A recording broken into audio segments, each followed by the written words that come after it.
धन्यवाद दे दीजिए माननीय रघुनंदन राव जी। అధ్యక్ష, రైల్వే పద్ధతులపై మాట్లాడేందుకు అవకాశం కల్పించినందుకు ధన్యవాదాలు అధ్యక్ష. తెలంగాణ భారతదేశంలో 29వ రాష్ట్రంగా జూన్ 2, 2014లో ఏర్పాటయ్యే కంటే ముందు అక్కడి ప్రజల్లో ఒక భావన ఉండేది. సమైక్య భావనలో, సమైక్య రాష్ట్రంలో తెలంగాణకి పూర్తిగా అన్యాయం జరిగిందని, తెలంగాణలో కొత్త రైల్వే స్టేషన్లు, రైల్వే లైన్లు కావాలనేటువంటి డిమాండ్ జూన్ 2, 2014 తెలంగాణ రాష్ట్రం ఏర్పాటైనప్పటి నుంచి పెద్ద సంఖ్యలో వచ్చింది. అయితే గత 10 సంవత్సరాల క్రితం, 20 సంవత్సరాల క్రితం సర్వేలు చేసి కొత్తగా రైల్వే లైన్లు ఇస్తామని రైల్వే బడ్జెట్లో చెప్పి అనేక దశాబ్దాలుగా తెలంగాణ ప్రాంతాన్ని వంచితే గౌరవనీయులు నరేంద్ర మోడీ గారు ఈ దేశానికి ప్రధానమంత్రి అయిన తర్వాత మొట్టమొదటిసారిగా 2016లో గజ్వేల్ నియోజకవర్గానికి వచ్చినప్పుడు ప్రధానమంత్రి గారు శంకుస్థాపన చేస్తే మా మెదక్ జిల్లా ప్రజల ఆకాంక్ష మనోహరాబాద్ దగ్గర నుంచి గజ్వేల్ మీదుగా సిద్దిపేట వరకు ఒక రైలు ఇచ్చి దాన్ని పెద్దపల్లి వరకు ఎక్స్టెన్షన్ చేసేందుకు 225 కిలోమీటర్ల పనిని ప్రారంభించినందుకు, సిద్దిపేట వరకు రైల్వే స్టేషన్ని పూర్తి చేసినందుకు నేను గౌరవ ప్రధానమంత్రి నరేంద్ర మోడీ గారికి, గౌరవనీయులు కేంద్ర రైల్వే శాఖ మంత్రి అశ్విని వైష్ణవ్ గారికి సందర్భంగా ప్రత్యేకంగా కృతజ్ఞతలు, అభినందనలు తెలియజేస్తా ఉన్నాను. 1980లో ఇందిరాగాంధీ గారు మెదక్ పార్లమెంట్ నియోజకవర్గం నుంచి పోటీ చేసినప్పుడు మెదక్ రైలు ఇస్తానని చెప్పి మర్చిపోతే గౌరవనీయులు అశ్విని వైష్ణవ్ గారు 2022వ సంవత్సరంలో 17.2 రైల్వే లైన్ల 17.2 కిలోమీటర్ల రైల్వే లైన్ పూర్తి చేసి మెదక్ రైలు ఆకాంక్షను నెరవేర్చినందుకు నేను మరొకసారి మా రైల్వే మంత్రి గౌరవనీయులు అశ్విని వైష్ణవ్ గారిని సందర్భంగా ప్రత్యేకంగా అభినందిస్తూ, కొత్తగా ఏర్పాటైనటువంటి రాష్ట్రం తెలంగాణ కాబట్టి అధ్యక్ష, మీ ద్వారా నేను గౌరవ రైల్వే మంత్రి గారికి చేసేటువంటి విజ్ఞప్తి, తెలంగాణలో అనేక కొత్త రైల్వే లైన్లకి ఇప్పటికే సర్వే పూర్తి అయింది కాబట్టి దయించి కొత్తగా రైల్వే లైన్లు పూర్తి అయినటువంటి, సర్వే పూర్తి అయినటువంటి ఆ కొత్త రైలు అన్నింటినీ కూడా వెంటనే మంజూరు చేయాలని చెప్పి నేను మీ ద్వారా గౌరవ రైల్వే మంత్రి గారికి సందర్భంగా విజ్ఞప్తి చేస్తూ, ముఖ్యంగా బాగా వెనుకబడినటువంటి జిల్లా అని చెప్పేటువంటి జిల్లా తెలంగాణలో ఆదిలాబాద్ జిల్లా, అడవులు ఉన్నటువంటి జిల్లా, అడవి బిడ్డలు ఎక్కువ ఉన్నటువంటి జిల్లా. ఆర్మూరు నుంచి ఆదిలాబాద్కి వయా నిర్మల్గా గత 10 సంవత్సరాల నుంచి ఎప్పుడు అడిగినా రైల్వే బడ్జెట్లో సర్వే పూర్తయిందని చెప్తా ఉంటారు. దయచేసి మంత్రి గారికి నేను మీ ద్వారా చేసేటువంటి విజ్ఞప్తి, ఆర్మూరు నుంచి ఆదిలాబాద్కి వయా నిర్మల్ ఒక కొత్త రైల్వే లైన్ సర్వే పూర్తి అయింది కాబట్టి వెంటనే నూతన రైల్వే లైన్ని ప్రారంభించాల్సిందిగా నేను మీ ద్వారా గౌరవ రైల్వే మంత్రి గారికి విజ్ఞప్తి చేస్తా ఉన్నాను. అదేవిధంగా కరీంనగర్ జిల్లా తెలంగాణ ఉద్యమానికి ఊపిరులూదినటువంటి జిల్లా.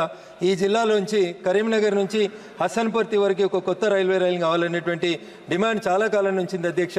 ఈ డిమాండ్ని కూడా గౌరవ రైల్వే మంత్రి గారు సహృదయంతో అర్థం చేసుకొని స్పందించాలని విజ్ఞప్తి చేస్తా ఉన్నాను. ఇకపోతే Bhagyanagaram, Hyderabad original name is Bhagyanagaram. అన్నీ ఉన్నాయి, సిరుల పంట ఉంది, క్లైమేట్ బాగుంటుంది, టెంపరేచర్, క్లైమేట్ అన్ని ఫెసిలిటీస్ బాగున్నాయి. Hyderabad is the most happening city in the country it self. అట్లాంటి హైదరాబాద్లో ఒక ఎంఎంటీఎస్, ఒక మెట్రోకు సంబంధించినటువంటి డిమాండ్ చాలా కాలంగా పెండింగ్గా ఉంది. భారత ప్రభుత్వం ఎంఎంటీఎస్ 2వ దశ కోసం అని చెప్పి తన వంతుగా వాటా కింద 1458 కోట్లకు గాను 1204 కోట్లను రిలీజ్ చేస్తే రాష్ట్ర ప్రభుత్వం ఇంకా తన వాటాని రిలీజ్ చేయని కారణం చేత ఎంఎంటీఎస్ కొంత పెండింగ్లో ఉంది. కాబట్టి గౌరవ మంత్రి గారు వెంటనే జోక్యం చేసుకొని రాష్ట్ర ప్రభుత్వం నుంచి ఆ నిధులు వచ్చేలా చూసి ఎంఎంటీఎస్ 2వ దశను విస్తరించాలని విజ్ఞప్తి చేస్తా ఉన్నాను. అదే రకంగా మెట్రో, హైదరాబాద్ మెట్రో చాలా వేగంగా విస్తరిస్తున్నటువంటి మెట్రో, పబ్లిక్కి చాలా సౌకర్యంగా ఉన్నటువంటి మెట్రో. దాన్ని ఆసియా ఖండంలోని అతిపెద్ద పారిశ్రామిక వాడైనటువంటి నేను ప్రాతినిధ్యం వహిస్తున్న మెదక్ పార్లమెంట్లోని పటాన్ చెరువు, అదే రకంగా సంగారెడ్డి అనేటువంటి జిల్లా కేంద్రం వరకు ఆ మెట్రోని ఎక్స్టెన్షన్ చేయాలని చెప్పి గౌరవ మంత్రి గారికి మీ ద్వారా విజ్ఞప్తి చేస్తూ, నా పక్కనే మా సీనియర్ ఎంపీ గారు మల్కాజిగిరి నియోజకవర్గానికి ప్రాతినిధ్యం వహిస్తున్నటువంటి మా సహచర ఎంపీ ఈటల రాజేందర్ గారు ఉన్నారు. హైదరాబాద్లో, సికింద్రాబాద్లో ఉన్నటువంటి అన్ని రైల్వే లైన్లు, అన్ని రైల్వే స్టేషన్లు కూడా మల్కాజిగిరి సికింద్రాబాద్ రైల్వే ప్రాంతంలోనే ఉంటాయి. కానీ ఇక్కడ మెట్రో ఎక్స్టెన్షన్ కోసం చాలా కాలం నుంచి ప్రజల నుంచి ఉన్నటువంటి డిమాండ్లు మాత్రం పూర్తి కావట్లేదు అధ్యక్ష.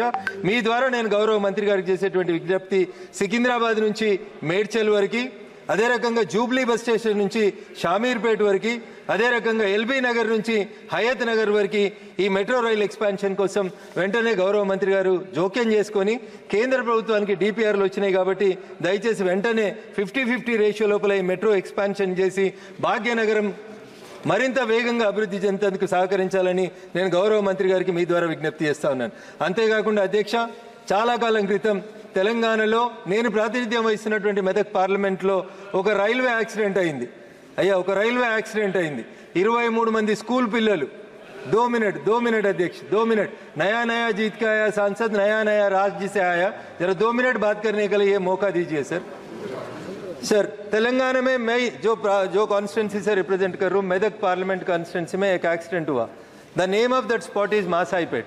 Honorable Minister should pay an attention, sir. There an ROB and RUB has been constructed at Masaipet. But unfortunately, the RUB level is very much low when compared with the national highway, sir. Every time, whenever there is a small rainfall, the water stagnancy is going on. So the traffic jam is also going on, sir. So kindly pay attention on ROBs and RUBs, which were already sanctioned for the state of Telangana. The Telangana state government is not ready to spend the money on the railway ROBs and RUBs where the local roads has to be connected with the ROBs and RUBs, sir. So I request the Honorable Minister that I represent a parliament constituency of Medak Parliament. Earlier it was represented by Srimati Indira Gandhi ji. So there is a long pending demand in Chegunta. There is a railway station, sir. From Chegunta to Medak, while we are traveling, there is ROB is required, sir, which was sanctioned in the year 2016 by the Honorable Railway Ministry. But the state government is not allocating its share of 50%. Hence, I request the Honorable Central Railway Minister, Honorable Leader, Mr. Sri Ashwini Vaishnavji, to take up that railway overbridge with 100% funds by the central government, sir. Sir, in the same angle, sir, there are so many trains which were stopped due to the corona pandemic situation. Manwar समाप्त करें. 2 minute अध्यक्ष. 2 minute अध्यक्ष. There are so many trains were used to be stopped while traveling from Hyderabad to Nizamabad and Hyderabad to Siddipet, sir. So my request to the Honorable Minister is, the trains which were used to be stopped before Corona, I kindly request you to stop all those trains in those regular stations after the Corona pandemic situation is completed. Lastly, sir, Adhyaksh Mahoday, last word, sir. The central road for Hyderabad, sir, which is a growing city of Hyderabad, sir. The complete survey has been taken up and the road has been completed. The work has been given for 8,000 crores to the central. कि आपने मेरे को railway budget और demand. తెలంగాణలో నేను ప్రాతినిధ్యం వహిస్తున్నటువంటి మెదక్ పార్లమెంట్లో ఒక రైల్వే యాక్సిడెంట్ అయింది. అయ్యా, ఒక రైల్వే యాక్సిడెంట్ అయింది. 23 మంది స్కూల్ పిల్లలు. 2 मिनट अध्यक्ष, 2 मिनट. नया नया जीत के आया सांसद, नया नया राज्य से आया, जरा 2 मिनट बात करने के लिए ये मौका दीजिए सर. सर, तेलंगाना में मैं जो कॉन्स्टिट्यूंसी से रिप्रेजेंट कर रहा हूँ, मेदक पार्लियामेंट कॉन्स्टिट्यूंसी में एक एक्सीडेंट हुआ. The name of that spot is Masaipet. Honorable Minister should pay an attention, sir. There an ROB and RUB has been constructed at Masaipet. But unfortunately, the RUB level is very much low when compared with the national highway, sir. Every time, whenever there is a small rainfall, the water stagnancy is going on. So the traffic jam is also going on, sir. So kindly pay attention on ROBs and RUBs, which were already sanctioned for the state of Telangana. The Telangana state government is not ready to spend the money on the railway ROBs and RUBs where the local roads has to be connected with the ROBs and RUBs, sir. So I request the Honorable Minister that I represent a parliament constituency of Medak Parliament. Earlier it was represented by Srimati Indira Gandhi ji. So there is a long pending demand in Chegunta. There is a railway station, sir. From Chegunta to Medak, while we are traveling, there is ROB is